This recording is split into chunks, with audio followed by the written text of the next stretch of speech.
Dame in gospodje, reporter Milan, sem ponovno na sledi resnice. Grem po sledi še ene zgodbe. Kot veste, je finančna situacija v našem mestu težka in kot kaže, bo najbolj od vsega trpela prav kultura. Tu naj bi bili proračunski rezi najhujši. No, dobili smo že mnenje iz občine nekaj dni nazaj, zdaj pa sem se odločil, da obiščem še enega od neposredno prizadetih. Namreč tukaj sem pri gospodu na priporočilo teh, ki se na sceno spoznajo, so me napotili k njemu, ne vem prav, kako mu je ime, ampak kar je dejstvo, ta gospod, njegovi dohodki so vezani na proračun mariborske občine in izpad bo seveda gromozanski zanj, pa me seveda zanima njegovo mnenje in kaj bo zdaj storil, kakšni bodo naslednji koraki. Zdaj sem tu na tem naslovu, zvonim. Aha, slišim korake.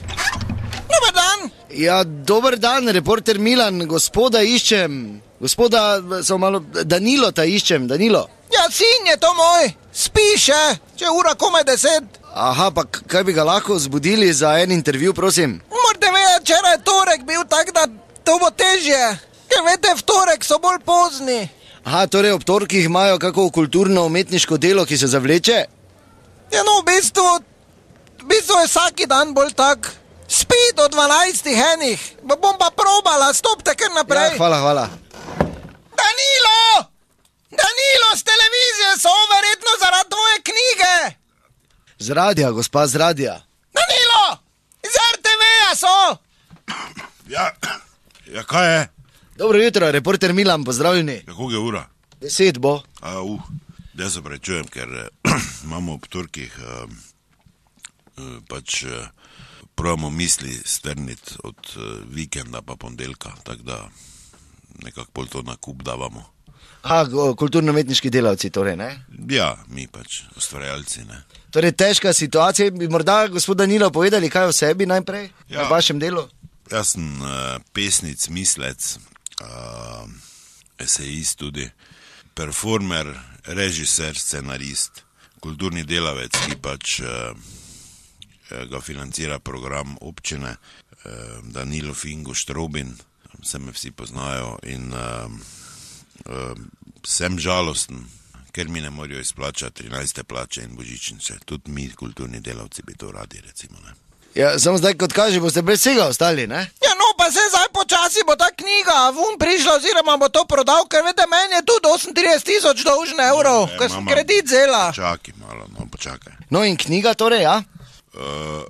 Ja, v bistvu imam knjigo v glavi, pač mora priti pravi trenutek, da jo zlijem, kot se reče, na papir. Zdaj zori v meni not. Že vidim počasi barvo platnic, tako da... Kaj zori, če si mi rekel, da na štantu že prodajaš? Mama, ne mi ubijat, ne mi ubijat, če tisto malo kreative, lepo te prosim, no. Kako kreativo? Vsaki dan ti moraš 40 evrov dati, ker plačo v 2 dneh porabiš, a 42 let si star. Ne v letih, no, mama, prosim.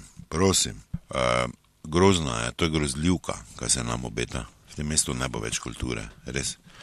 In če ni kulture, ni naroda, ne.